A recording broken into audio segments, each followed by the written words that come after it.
From there, we go to injustices done to employees by the employers. There are injustices that are done to employees by the employers. Which injustice do you know? Number one, the one that everyone claims is underpayment.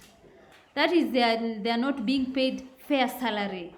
Yes, that is one injustice that most people talk about, that according to the work done and the payment, the payment doesn't seem fair. Also, mistreatment.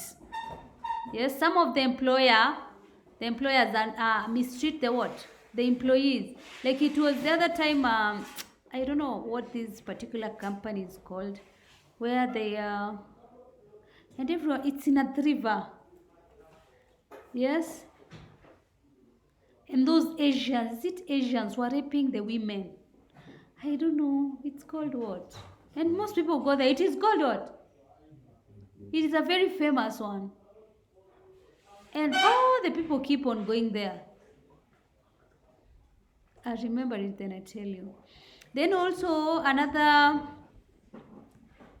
injustice done to employee by the employer is denying workers time to rest, or you deny them recreation. Like I know a particular hospital that the doctors are going for 24-hour shifts, which is not okay. You know, someone cannot operate on you and they've not slept for how many hours? 24 hours. That is, you deny them rest. Also, there is failure to promote them on merit. Yes, they're already qualified. If they've undergone whatever you've said according to the contract, they've stood by the contract, but you fail to promote them. That is also an injustice. Also, you deny them the right of association. Yes, you do not want them to associate with other workers, to talk to them. Also, poor working conditions. Yes, a poor working condition is whereby maybe where you're working you do not have a toilet. Yes, or where you're working you do not have food. Here we are provided for food, and we also have what? Restrooms. And also refusing to pay workers their dues. Yes, so work done, especially you as students, when you go to the job market, ensure that anyone who offers you work has paid you at the end of the month.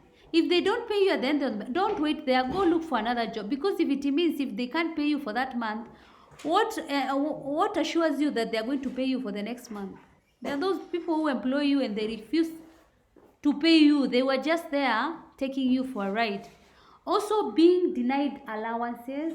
Yes, there are different allowances that a teacher is qualified for, and I talk about teaching because that is what I know. You have an allowance for what? Housing allowance. You have commuter allowance. Those teachers who inherit areas are what? They have something called what? The one that is paid on arid areas. This thing. Why have I forgotten? I don't know. It's called what? Hardship. Very good. They are paid for hardship. Yes. Why are you looking at him? Because he's talked about it now. Actually it is paid well. You also, if you are a doctor, you have a risk allowance. Like especially when there was COVID, they were given risk allowance. If you are a security officer, that is, you are the police, what are you given also? Which allowance are you given? There is an allowance that you're given.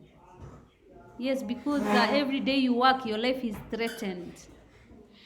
Also, those are the injustices that employees that are done to employees by the what? By the employers. I'm looking